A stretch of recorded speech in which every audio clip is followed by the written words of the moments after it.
Hey, the name's Cruel, that's King Rob Rule, and welcome to my no-nonsense weapon guide series for Monster Hunter Rise. These videos serve as tools to make first-time weapon use less daunting. This is in no way an in-depth guide or even a full toolkit of any given weapon. It is simply a starting point to give the fundamentals of the weapons and my own personal recommendations. If you're looking to find optimization, you won't find it here. And with that, let's get started.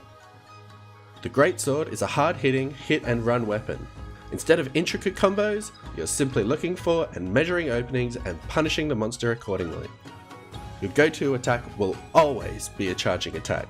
You can do this from a draw attack or idle position by holding down X. The charge is at max power when you see the hunter flex and a yellow flash. During longer openings, you can chain it into a strong charge while holding forward and X, and then into a true charge slash while holding forward and X again.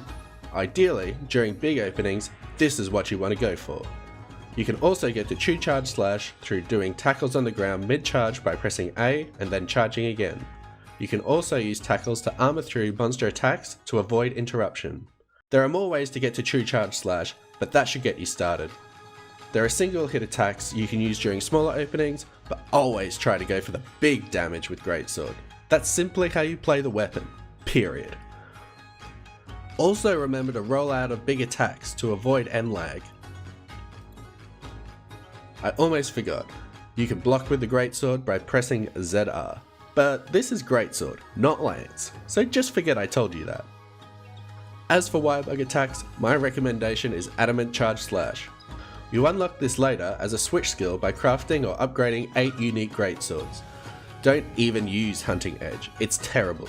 The input for this is ZL plus X. The main advantage of this is closing distances and resisting knockback from attacks. It's super good, you'll see.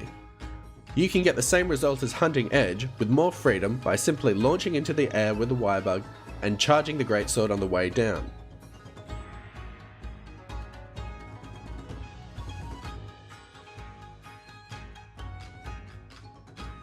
You can also press ZL plus A with your weapon drawn to go forward, sheath your weapon and gain a temporary power boost, which is more than handy. Anyway, that's the gist of it, let's show it off in practice. To begin, here's the general setup. Find that opening and punish as best as you can. Here, I know I can fit in a fully charged draw slash, and then I get out of there.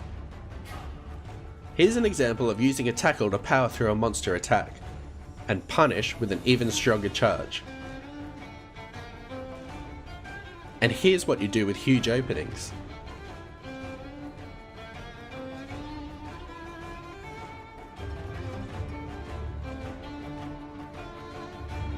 Shame I missed that last juicy one.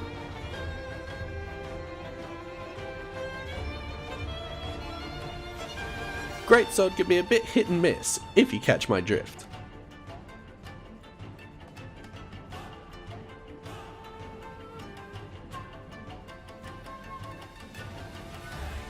Oh, and for the love of God, let the Greatsword user do the wake up.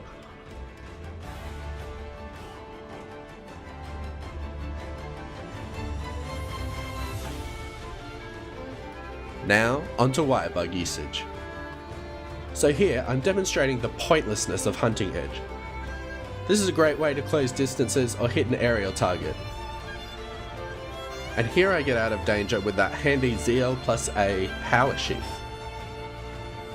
Here's a good example of powering through moves with Adamant Charge Slash by pressing ZL plus X and holding X to charge. You can also use it to power through roars. Anyway, that was Greatsword in 5 minutes. For more in-depth analysis of the weapons, I recommend RX 269 and Paradise Central.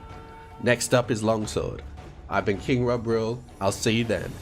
Gotta go fast.